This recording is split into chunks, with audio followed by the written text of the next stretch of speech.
అధ్యక్షుల వారికి హృదయపూర్వక నమస్కారం సార్.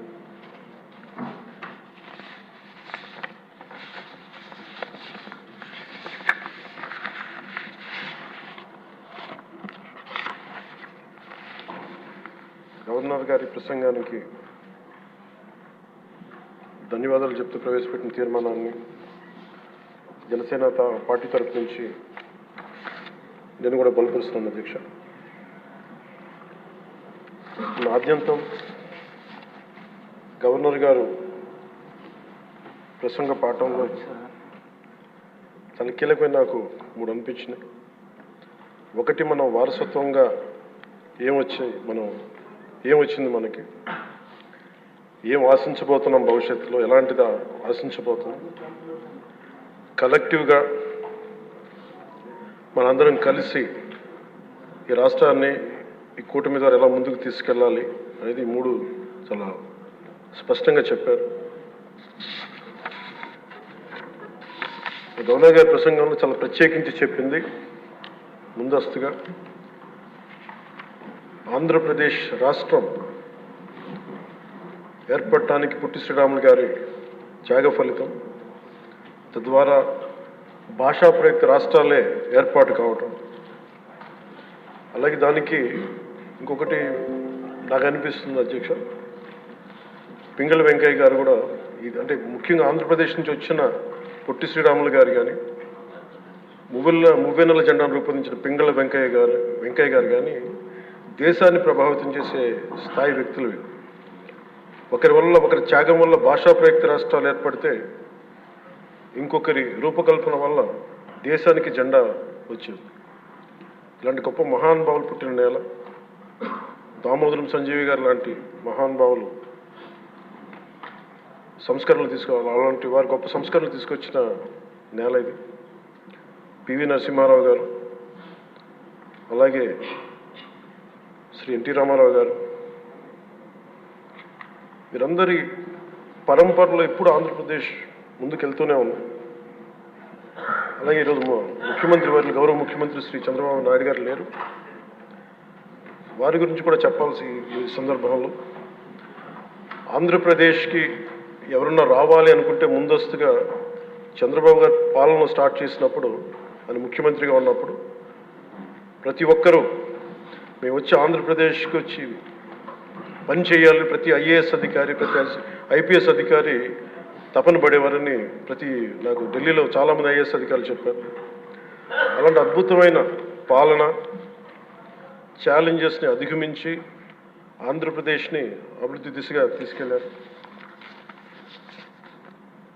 ముఖ్యంగా ఆయన బాగా నచ్చే అంశం నాకు ఆయనలో ప్రత్యర్థులను కూడా గౌరవించే గొప్ప గుణం. మొన్న ఈ మధ్యన మాకు చెప్తూ కూడా రాజశేఖర రెడ్డి గారి గురించి చెప్తూ ఆయన గురించి కూడా, ఆయన ఎంత ప్రత్యర్థి అయినప్పటికీ కూడా ఆయన గురించి కూడా మంచి వాక్యాలు చెప్పి ఆయన చేసిన మంచి పనిని కూడా చెప్పే సహృదయం ఉంది నారా చంద్రబాబు గారికి. దీంట్లో వాటి నుంచి తీసుకోవాలి, ఇది మేము నాలాంటి వాళ్ళు నేర్చుకోవాలి, అలాంటి యంగ్స్టర్ మాకు కొత్తగా వచ్చిన వాళ్ళు నేర్చుకోవాలి.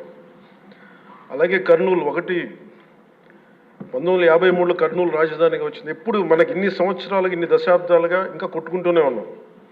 అన్ని రాష్ట్రాలు ఏర్పడ్డాయి, భాషా ప్రయుక్త రాష్ట్రాలు ఏర్పడ్డాయి. దేశం అంతా ఎవరికి రాజధాని వచ్చింది, ముందుకెళ్ళిపోయారు, అభివృద్ధి చెందారు. కానీ మన ఆంధ్రప్రదేశ్కి వచ్చేటప్పటికి కర్నూలు రాజధానిగా ఏర్పడింది. కాదని చెప్పి మళ్ళీ తెలంగాణలో కలిపారు.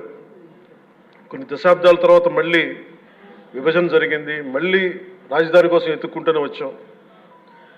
కింద మీద పడి 14 నుంచి 19 చాలా కష్టంతో ఒక రాజధానిని అత్యంత ఖర్చుతోటి నిర్మించే దశలో ఉండగా పరిస్థితుల్లో అనుకూలించగా గత ప్రభుత్వం వచ్చింది.